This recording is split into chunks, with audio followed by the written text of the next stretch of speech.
Ronnie Cohen is originally from Israel, but he's made this island his home. And he's created his very own Garden of Eden on the edge of a national park. It's our little bubble. We live here for 37 years, and we're not planning to move. We own 80 acres or 32 hectares.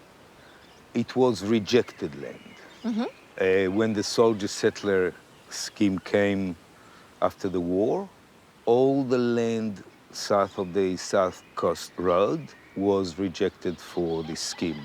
It's not good enough for farming, they reckon. So what did people think when you bought 80 acres of what was previously rejected land? I thought I'm the richest person on earth. They, looking at the rear view mirror, I can see them going, those people are crazy. Well, we immediately start composting. Whatever we cleared, we compost, because I knew about compost, but there is no supplement for time and patience. So this is your main productive space? Yeah, this is where our supermarket, this is where we eat. Yeah. And this is where most of our food grow. Now I notice it's sort of like Fort Knox, and I did even see that the fence is electric. What are you trying to keep out?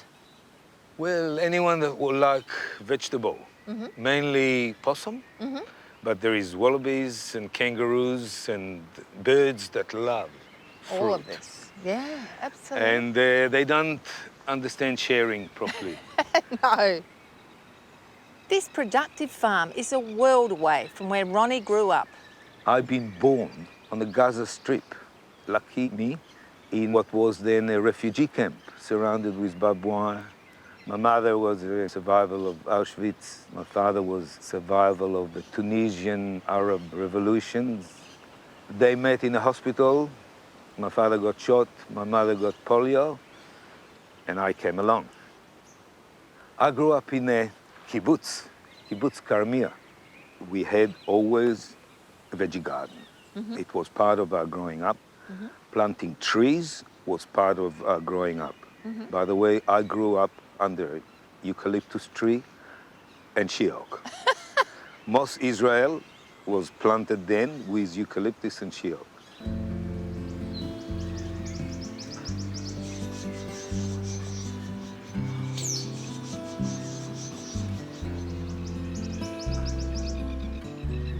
So the house looks amazing, Ronnie, and you built it with Kathy.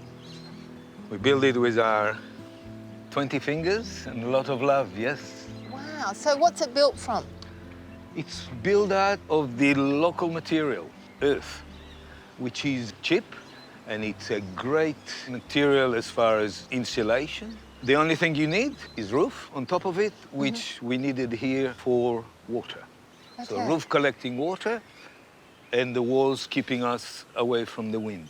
So this is rammed earth or mud brick? It's a combination of rammed earth and mud brick.